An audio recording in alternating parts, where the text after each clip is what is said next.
Hola chicos, espero que se encuentren súper bien.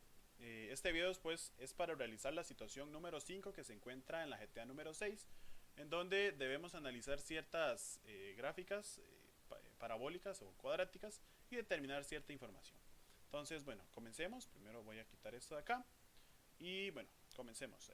Como les comentaba, la situación número 5 dice que de acuerdo a las siguientes gráficas de funciones cuadráticas, realiza un análisis completo de las mismas.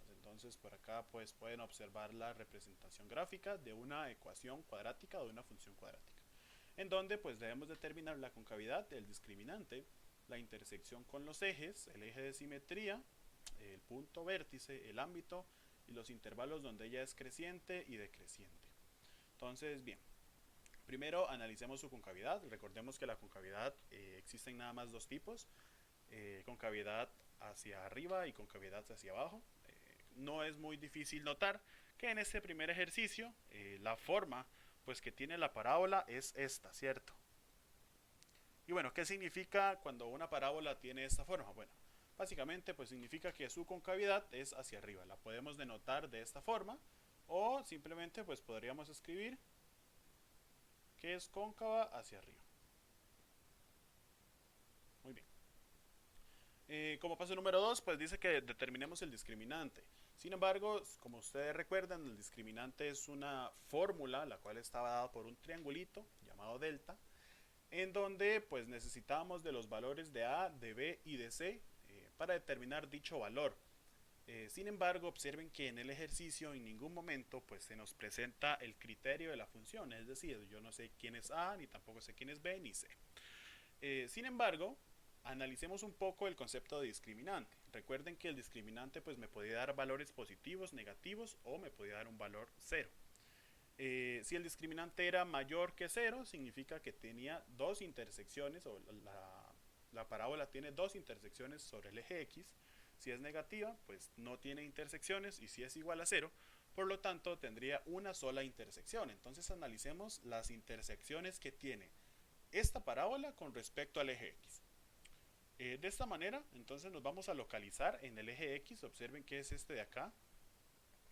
Y bueno, fijémonos dónde la curva, o en este caso la parábola, choca o interseca al eje X.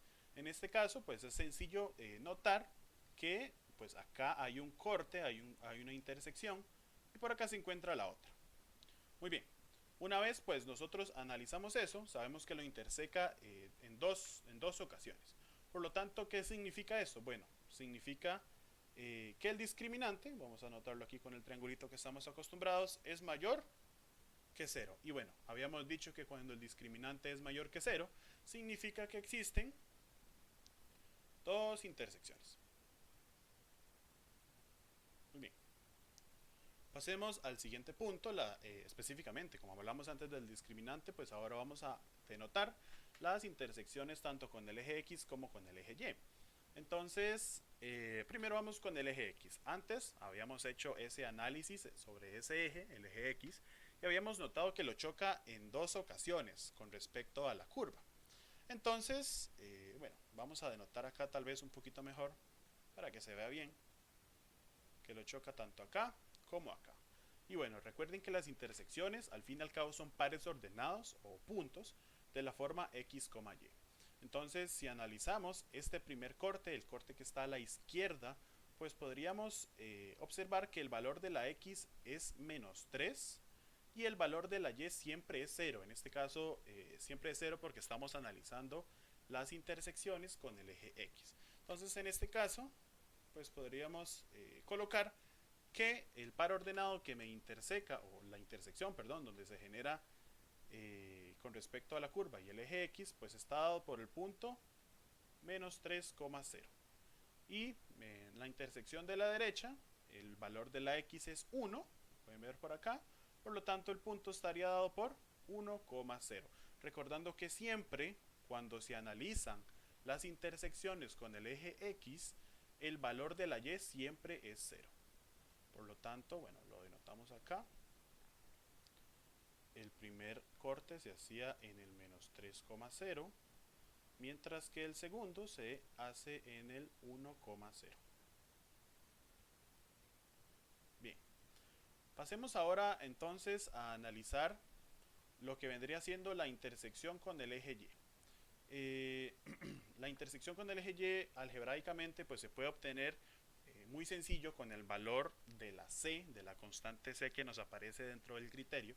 Sin embargo, bueno, observemos que no hay criterio como lo mencionábamos antes y analicémoslo gráficamente. Para ello nos ubicamos entonces en el eje Y, que vendría siendo este que está por acá, y observemos dónde la parábola pues nos va a chocar con el eje Y. Entonces, bueno, si nosotros analizamos, hacemos una vista o echamos un vistazo, observen que por acá hay un corte, y ese corte no es otra cosa que un par ordenado de la forma x, y.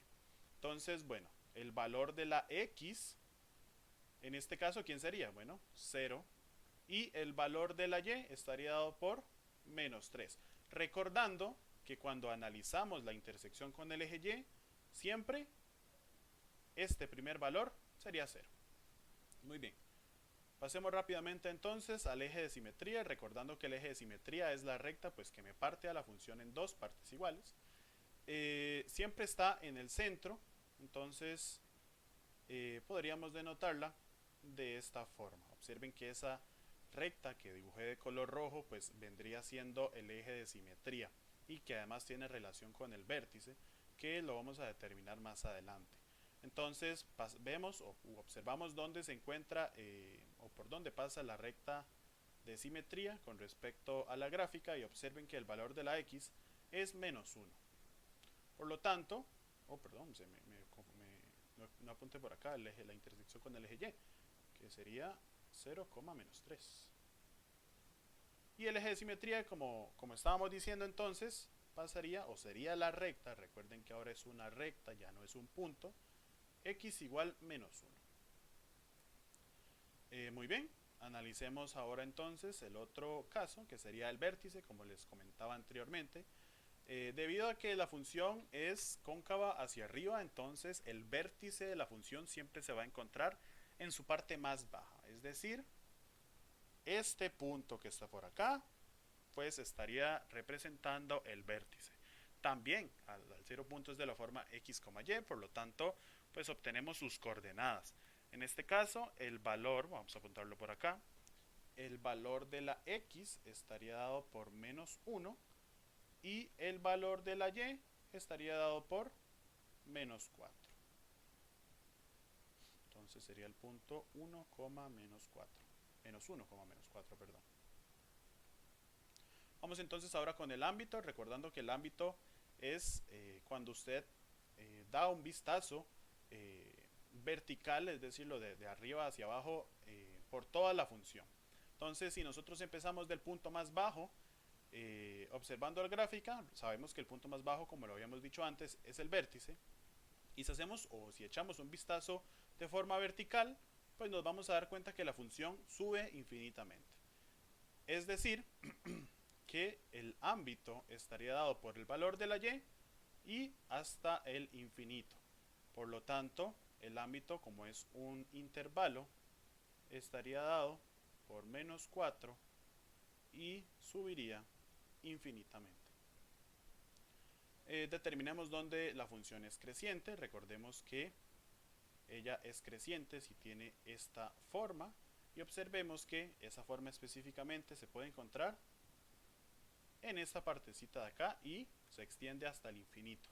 Por lo tanto, el intervalo donde la función es creciente la podemos observar en esta marca que hicimos acá de color azul, y pues tendría esta forma. Debido a que es un intervalo y se analiza dentro del eje x, pues entonces estaríamos observando en el valor del eje x, que en este caso es menos 1.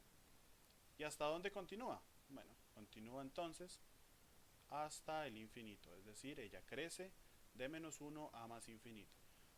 Un proceso similar es cuando analizamos donde la función es decreciente. Recuerden que cuando ella es decreciente tiene esta forma, y bueno, no es difícil notar que esta es la forma que coincide, y por lo tanto este es el intervalo donde ella es decreciente.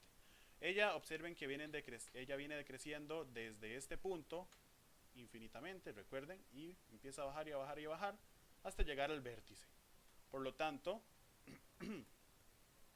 tendríamos entonces que ella comienza a decrecer desde menos infinito y termina de decrecer en menos 1.